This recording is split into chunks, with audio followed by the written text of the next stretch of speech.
This is Jerry Gordon, the senior editor at the New English Review, and we're bringing back with us retired Brigadier General of the US Army, John Adams. We have gotten significant reactions to the first of what may become a series of sit reps over the course of this current Israeli terror war with Hamas in Gaza, which goes by the name of Operation Iron Swords. General, this morning, very early this morning, the Israeli War Cabinet approved an exchange of 50 Israeli and dual citizen women and children over a so-called pause of 4 days in exchange for 150 Palestinian women and teens held in Israeli prisons. Why did Hamas propose this after 46 going on 47 days of IDF retaliatory operations in North Gaza?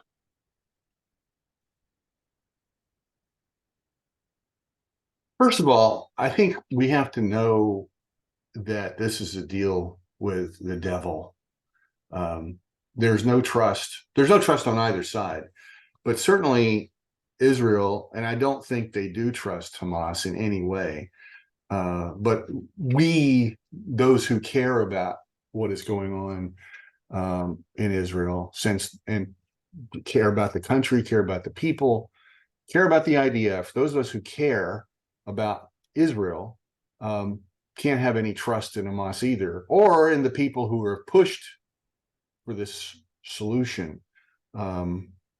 The reason Hamas is proposing this is twofold. One, the immediate reason they're proposing it is because they're getting destroyed by the IDF. The IDF is fighting very well. I think they have already made tremendous progress militarily in isolating the battlefield, focusing on the North Gaza part of this operation, destroying more than 400 tunnels, probably killing a couple, 3,000 of Hamas terrorists, killing many leaders, including leaders who are in Lebanon, which has been a real successful operation too. But the reason Hamas is doing this is because they are hugely under pressure from a very great fighting IDF force. And the IDF is making great progress, and Hamas is crying uncle, so to speak. They're really taking it hard. The second reason, and I don't think this is trivial, I think we should remember this, is Israel is being pressured by the US and the international community to let up on, in some cases, on Hamas. There are people in the international community that actually sympathize with Hamas, and I think that's part of this. It's hard for any well-meaning individual to conceive of, but because Hamas is the devil, they are evil. They're not trustworthy in the least. But there are people in the West and in the other parts of the world who believe that Hamas deserves a break, as if there's some moral equivalency between Israel and Hamas, which there is none. But I have to say, as an American, and I don't have access to all the information that the administration has, so I'm making a statement based on all what I can tell. We should not be pressuring Israel at this point to do anything. We should be asking Israel what we can do to help them.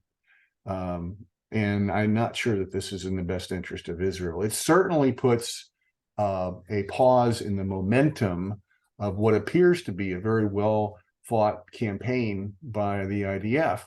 And anytime you interrupt the momentum of a successful attack, you cause problems for the forces that are in the attack.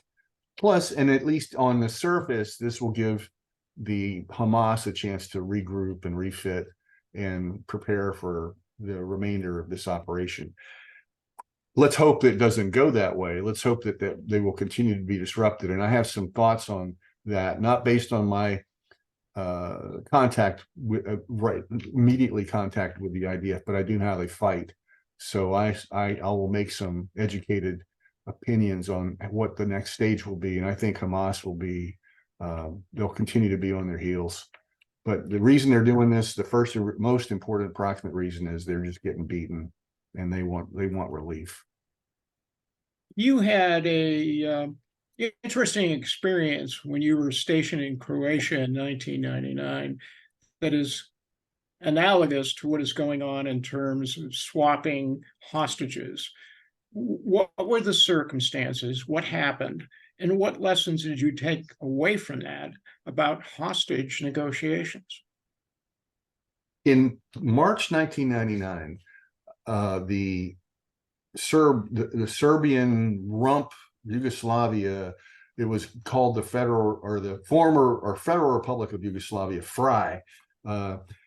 They were being hammered by the US and NATO, and they took 3 US soldiers as POWs and put them in a prison in Belgrade. And for over a month, they held them hostage and demanded NATO stop bombing bridges and facilities in Kosovo and also in Serbia itself. And when they were under great pressure. They took the American hostage, and in return for a lessening of the NATO attacks, they decided to release them. And so my position, I was the U.S. Defense Attaché in Croatia at the time. My role was to receive them at the international border with Serbia and Croatia and bring them back to Zagreb to freedom. And I was involved in a small way in the negotiations themselves. The goal was to get our guys back, to get them out of the prison in Belgrade, out of the nobody cut anything off, but it was a bad situation for our troops. And so we wanted to get them out of the hands of the Serbs. What we remembered was, first of all, the Serbs were the bad guys. They were the devil in this case. They, as long as they had possession of our troops, they could hurt them. And so our goal was to get them out of the Serbs, and we continued bombing after we got the troops back. We didn't give any special breaks to the Serbs, but it was hard because we were dealing with the devil.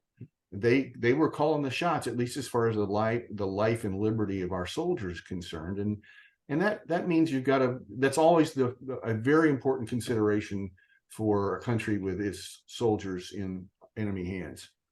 How is that analogous to what's going on right now? I think the most important thing that's analogous to is we are dealing with the devil. Israel didn't create this situation. Hamas did. Hamas is taking full advantage of the opportunity to do whatever. May God give us our hostages back with complete health. I think we have to wait and see until tomorrow at the earliest what's going on. I think the Israelis have done everything they can do to act in a humane and a responsible way with their own, and as well as with civilians in Gaza. But we're dealing with the devil, and we have to realize that in this case, Hamas is calling the shots with people that we care about and we want to come home. But they're going to exact every possible. They're going to twist us in turns, and it's hard to know what's going to happen. I'm very skeptical, and I just want this to go as well as possible. That there's so many things that the Hamas can do at this point. Just like we got the Serbs screwed with us in the United States when they released our troops. They had brainwashed one of our guys to, come back and give all kinds of messages. I mean, it was sad to watch, and I really regretted seeing that. But we're dealing with the devil. That's what we have to remember. You had previously commented about Israel's lack of human intelligence, or HUMINT, in the wake of the October 7th Hamas pogrom. Has that improved after IDF forces entered Gaza? I think so. I think there's two main ways it's improved. One is because now we have Hamas fighters in IDF control.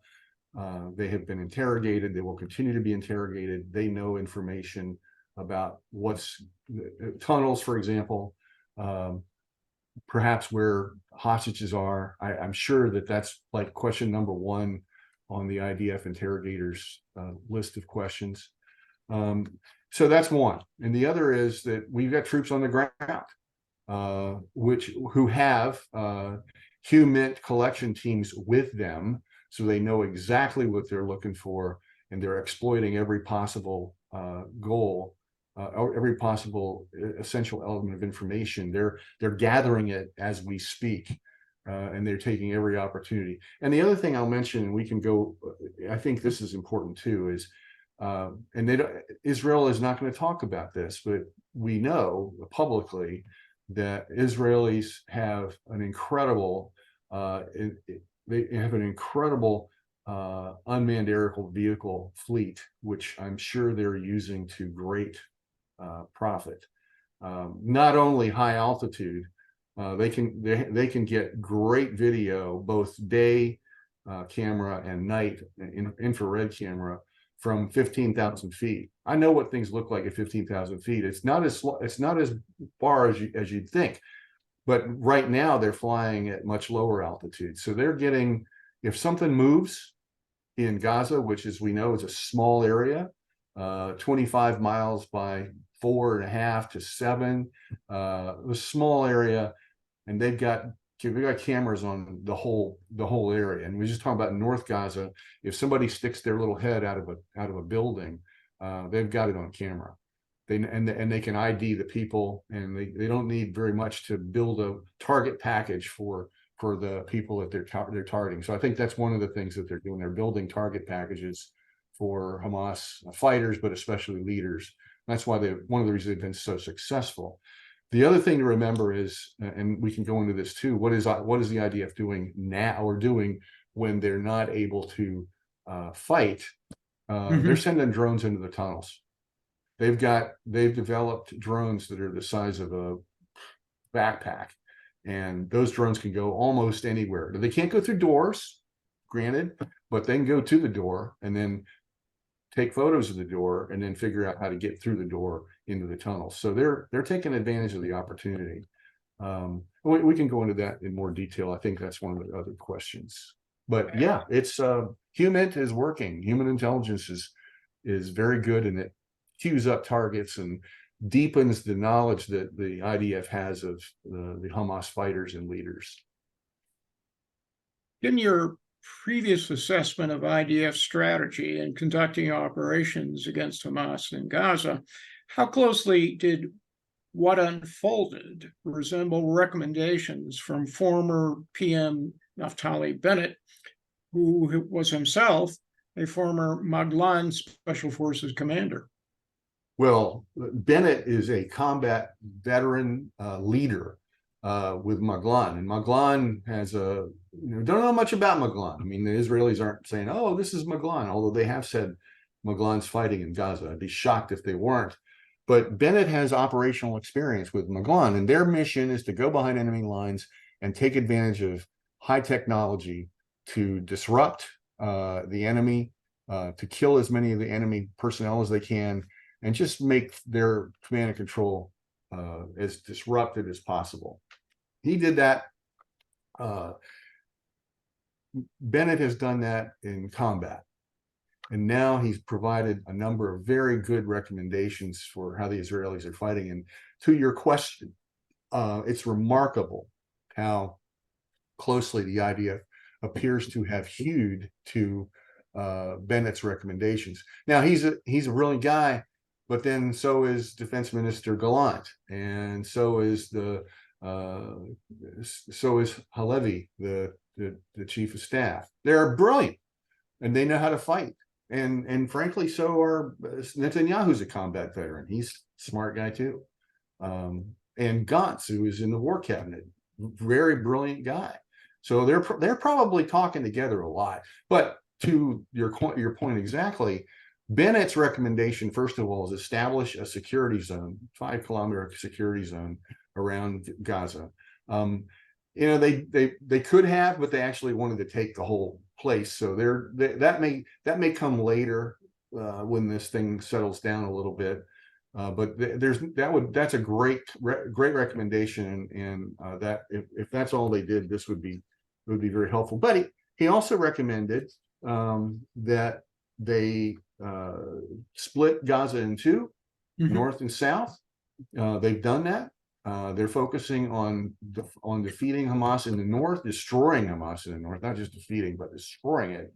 And they'll get to the southern part when they do, but they wanted the southern part of Gaza to be reachable for humanitarian purposes. In other words, take it step by step. The other thing that he said, and hard to know if this will happen or if it may be already happening, is that his term was dry out the tunnels so that you don't have to go into them. And that's a smart recommendation, not only to preserve the lives of your own combatants, but also just to, once you've isolated them in the tunnels, what are they going to do? Just starve them out. And they may be doing that. We don't know enough about it. I suspect that it's a combination of starving them out and killing them. Again, maybe using drones. There's a lot of things they can do that don't involve, that keeps their own combat power safe, but at the same time disrupts Hamas. So yeah, I think the IDF is really using Bennett's recommendations. IDF forces have neutralized several major Hamas division commanders, destroyed over 10 of the terrorist army's 24 battalions. How has that impacted on the fighting capabilities and the command and control of Hamas in this war in Gaza? Well, first of all, 10 out of 25 is a pretty good result in terms of destruction. So that's a major thing. A major factor. They've destroyed nearly half of the Hamas combat power. Disrupting command and control is certainly necessary, but it's on the scale of destroying that's the first goal, is disrupting, making it impossible for them to coordinate their operations, isolating commanders from their units, making it impossible for them to conduct a battle plan. And based on what seems to be going on, they've done an excellent job at doing that. IDF they've thought this through. I remember at the beginning of the combat back in early October, all of us were saying, well, what are they waiting for? Well, I kind of figured what they were doing is going through making a detailed plan, conducting reconnaissance, taking advantage of the capture of Hamas fighters and leaders, and putting it all together so that when they did it, and it was what they did was they didn't just say one day, hey, we're going to go in. They did some targeted raids, and then all of a sudden they're in. So the international community didn't have the chance to say, oh, but blah blah blah, but I mean they did anyway, and they continue to squawk. That's part of the problem that IDF has, is that international community squawking and giving them unhelpful and unsolicited advice on everything. But I thought the way that they actually initiated the operation in Gaza was very good consideration of what the international community itself could do to disrupt them. They did a great job. So they're making real progress. What tactics has the IDF used in Gaza operations to minimize casualties among both civilians and its own forces? Well, those are two mutually supportive goals, and so when they conduct carefully planned operations with rigor, which they are doing, not only will it spare civilians unnecessary deaths, because they're trying to kill Hamas. They're not trying to kill civilians. And it's worth pointing out, Hamas is trying to kill civilians. That's what they do. That's how they fight. Maximize civilian casualties. IDF wants to minimize civilian casualties. They don't want to create problems for their own operations. And if you kill civilians, that complicates your operations, if nothing else. So sparing civilian lives also helps to protect your own soldiers' lives. They're doing a great job of that. It's part of their way of war. It's part of their ethic as Israel Defense Forces. It's how they train. It's how they operate. That is who they are.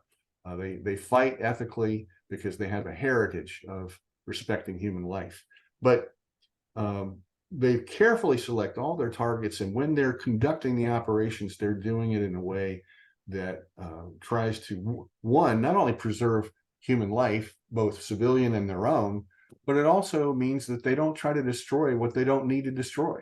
You know, there's a heritage in Judaism which says don't destroy fruit trees unnecessarily. Now, there is a lot of destruction in Gaza, but they're not destroying for its own sake. They're trying to preserve as much as they can. If there's infrastructure that they can preserve that will not be used by the terrorists, they'll preserve it. They're doing this very carefully and very rigorously. We had spoken previously about former U.S. commanders warning the IDF about the perils of urban warfare in Gaza. Their usual references to Fallujah and Mosul, for example, in the Iraq engagements against ISIS. How effective have IDF tactics been in conduct of urban warfare in Gaza? Well, as of Operation Iron Swords. Very. And I hope they did listen to U.S. counsel about avoiding the perils of urban warfare. I'm sure they did. Now, the IDF has a very strong lessons learned heritage. They don't just move on. They look back at what's happened and try to figure out what went wrong and then fix it. So they looked at what we did in Fallujah. They looked what we did in Mosul. They looked what we did at the evacuation of Kabul airport just 2 years ago. And I'm sure that we had some, I mean,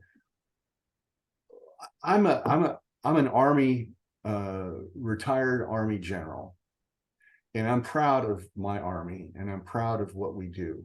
But we made some serious mistakes that resulted in chaos on the battlefield. In Fallujah, in Mosul, in Sadr City, in Baghdad, and in Kabul at the airport. It was not the most pretty combat operation. We had a lot of friendly fire issues. We had a lot of chaos. So hopefully, and I believe they have, the Israelis listen to that. And guess what? They're going to have chaos too, because that's war. But they've taken it on board to learn from past mistakes, including ours, and learn from our successes too. But they're doing a good job at that. They have had, I think, as of today, a few minutes ago, they had 69 confirmed KIA. And it's terrible. Every soldier who dies in combat is regrettable and sad. But I think they've done pretty good. We, the U.S., should follow what they've done and learn lessons from them. That is the best way for us to fight this civilizational war that we are fighting, because we're going to see these Hamas characters, whether they're dressed in Hamas or Hezbollah or you name the IRGC, they all come from the same stem, so to speak, and we're gonna see them again and again. They're coming at us, and Israel is on the front line. So the lessons they're learning right now, we need to learn, and we need to apply them as we confront these people in the future. What should the IDF be doing during these pauses, and in terms of the pauses to facilitate the hostage releases? You've written some suggestions in that regard. Well, I believe they're going to do all the things I'm going to mention. I don't know from talking to General Holiday what he's going to do, but I have high confidence in his leadership of the IDF. So I think, first of all, they didn't ask for this. They would prefer not to interrupt the momentum of the attack. It's regrettable that they have to, but they have to. And let's hope that Hashem will bring back hostages so that the families can be reunited with their loved ones, and that this is going very successful. I'm skeptical because I can think of a lot of things that devils like Hamas are likely to do, and I just hope they don't. But here's what the IDF has been presented with. They've got to stop flying over Gaza from 10 in the morning until 4 in the afternoon. That means no aerial reconnaissance that's noticeable to people in Gaza. Okay, they can slant recon. They can fly drones. It's easy if you're flying even 4,000 feet. It's easy to use a slant reconnaissance to look at everything from either the sea or to the east of the Gaza Strip, and you can see a button on a uniform with the right drone. And the Israelis have some of the best drones in the world, both high altitude reconnaissance and also low level tactical. Again, they're like the size of a backpack. They're going to do that. They're going to use this opportunity to do a lot of reconnaissance. They're also going to maintain their equipment, which has been going pretty hard for the last month and a half, and they need to. Combat units, no matter how good their equipment is, they run it for a week or so, it's getting warm, and they're in an environment with a lot of dust and dirt. They need to clean their equipment and get ready to fight again. And they'll use this very short pause to do just that. They're going to rest their troops as much as they can. They have been sending troops home for short visits. And if you ever have a chance to see some of the family reunion visits of IDF soldiers coming home, you will shed a tear because they are going home to their loving families. It's really a beautiful thing to see a soldier come home. I don't care whether you're US or Israeli, but I'm moved by watching some of the videos that they posted on that. So they're going to send some soldiers home. They'll probably rotate units out, because the units that have been in combat since the first week of October, and especially since they've actually gone into ground combat, they're tired, and they need to be expelled. We just talked about Maglan, for example. Maglan's in combat now, and they probably need to rotate out with Sayeret Matkal, some other unit that can do the kind of mission they can, and they'll do that. And the other thing that they'll do, I'm confident, is they'll look at their plans, learn lessons from what's happened, both good and bad, and apply themselves to fixing the problems and then emphasizing the successes. So, lessons learned are not only about fixing things, they're also about, okay, what did we do good? Let's do more of it. Let's get more resources in. And there's a rule in the military: you reinforce success. You don't, in the military, if you're trying to win a battle, you don't reinforce failure. You reinforce success. So they've had successes. They'll name those and study them and repeat them. So it's not, they don't want to interrupt their battle rhythm and their momentum. That's not at all. That's not, the IDF didn't come up with this idea, but they'll take maximum advantage of it. Okay, let's go turn to the north in Israel. Hezbollah has been launching rocket attacks there. What messages does that have for the IDF in terms of counterstrikes in Lebanon concerning Iran and its proxy? I think the IDF is doing everything it can, one, to not to enlarge the overall campaign. Could they take on Hezbollah?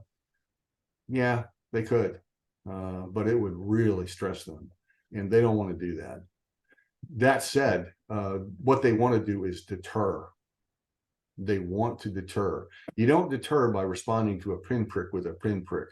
You deter by responding to a pinprick with a sledgehammer. And the IDF knows that. They understand the logic of deterrence. It isn't about proportional response. It's about disproportionate response. So they've been killing leaders, including the deputy commander of Hamas, who they killed in southern Lebanon just a few days ago. They've been killing foreign fighters that are helping Hamas. They use their reconnaissance very well. Their drones and they're mostly using drones in in Lebanon right now. But they're finding bad guys and they're going after them. That's what they should do. Kill the leadership as much as possible. Try not to enlarge it to a major campaign, but my assessment of what the IDF is doing is they're not just firing randomly, they're firing with consideration of what the result will be in a disproportionate way to deter Hezbollah. They haven't decided to destroy Hezbollah yet, and hopefully they won't have to. Hopefully they can deter Hezbollah, but that's what the game is right now. Tailored use of force to deter. Let's go east. And here we're talking about U.S. forces exposure to an Iranian proxy. And I'm talking about the attacks on the Al-Assad air base in Iraq that have been hit recently by short-range ballistic missiles. Those were essentially launched by the proxy Kataib Hezbollah, and they have caused U.S. casualties now, in my reckoning, for almost 2 years since the assassination of the former Revolutionary Guard commander of note, Soleimani. How effective has the U.S. counterstrike strategy been in communicating warning ultimately to Iran? I think that our response to the regional proxies has not been effective at deterring them. Part of the reason for that is that our response has been very limited. I don't think we've used disproportionate response. So we're not deterring let's say the regional organizations like Hezbollah, like IRGC, like the Shia rebels, like the Houthis in Yemen. They're not responding. But the other reason that they're not responding is, and I should back up a bit, I think, I don't know this for sure, but I suspect we're sending a lot of messages back channel to Iran. And it appears, at least initially, that Iran has got that message, that there's a lot more we could do to Iran if we were so motivated. So we saw last week where the leaders of Iran, or the leader of Iran, said, we're not planning to enlarge this combat. And perhaps he gets it. Perhaps he's been convinced that we're not kidding and we will do something. And there are a lot of things we could do to Iran, short of, let's say, a massive attack. We could hurt them badly without going to war against them. But we're not doing that. So I would say against the regional proxies, we've been ineffective. One of the reasons that we're ineffective is because the regional proxies, yes, they respond to Iran, but they're pretty disorganized themselves, and they have local commanders that don't care what Iran says. They're just bad guys, and they're going to do whatever they can. So we could get Iran.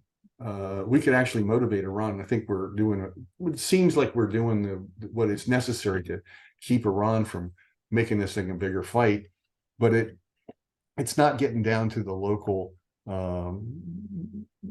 mujahideen and emir that has control of the local and regional proxies. That's going to be I think we ought to have a much stronger response, and I think we should deter the local responses as well, because it's only a matter of time before Americans get killed from some of these attacks by IRGC and by the Houthis and by Hezbollah. We're playing with them. We're not dissuading them. I don't think we're doing as good a job on that sense as the IDF appears to be doing in southern Lebanon. The IDF, they've hit the Hezbollah pretty hard. I think we should do that too, and I think we should really pull the gloves off when we're dealing with the regional proxies. And we should tell Iran, you got to get your own proxies under control, because they're going to kill Americans, and we don't want that. And I don't think we're doing that. Before we conclude, we were discussing before this interview several possible charities that persons interested in Israel's resilience in this current operation might want to consider making contributions to. Why don't you advise our listeners of at least two of them that you know of? Well, I appreciate, first of all, the opportunity to speak with an interlocutor as knowledgeable and with as much experience and background on these issues as you, Jerry.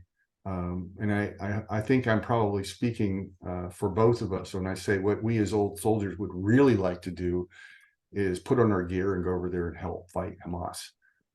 That's what I'd really like to do. But it's not going to happen because they would say, why are you here? We can do this ourselves, but just help us. Help us. So in lieu of your and my going over there and offering our humble services to fight Hamas, there are things we can do that will help the IDF and help the people of Israel right now. One of them is an organization called Friends of the IDF. They are completely in contact and work together with the IDF Logistics Command. They know what the IDF Logistics Command needs. And anything we send money to FIDF goes to help the IDF. So I highly recommend, look it up, Friends of the IDF. They're online.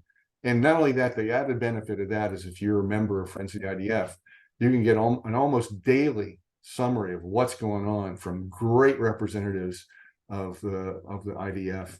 I just listened to one a few hours ago, and I learned every time I listened. They're a whole lot better than listening to any media broadcast. They know what's going on, and they're grounded. They got the right focus. They're ethically sound. It's just wonderful. So Friends of the IDF. The other is one of the most important needs right now for Israel, and this is the focus right now, is to try to help the families of the victims of the massacre. There's going to be more people that we need to help who come out of the families of the hostages as they return. And the hostages, as they return, they're going to have deep psychological needs. There's an organization in Israel called Iran, E-R-A-N in English, and they are emotional first aid, and they do great work. They've been doing this for years and years, because Israel is at war all the time. It's not like this is a new thing. There's a lot of almost every few years there's a huge conflict, and soldiers come home and families bring them home, and they need help. So Iran is an organization that ministers to IDF soldiers that have come home from combat, but also to the families of the soldiers. ERAN, emotional first aid. General Adams, I want to thank you for this thoroughgoing, informative, and also engrossing and intelligent conversation. And I'm sure our viewers will provide us with some appropriate accolades as well. Thank you again. Thank you, Jerry, and may God bless our soldiers in the IDF. They are fighting our fight. Baruch Hashem and Hazak Fiamatz. Lehitarot.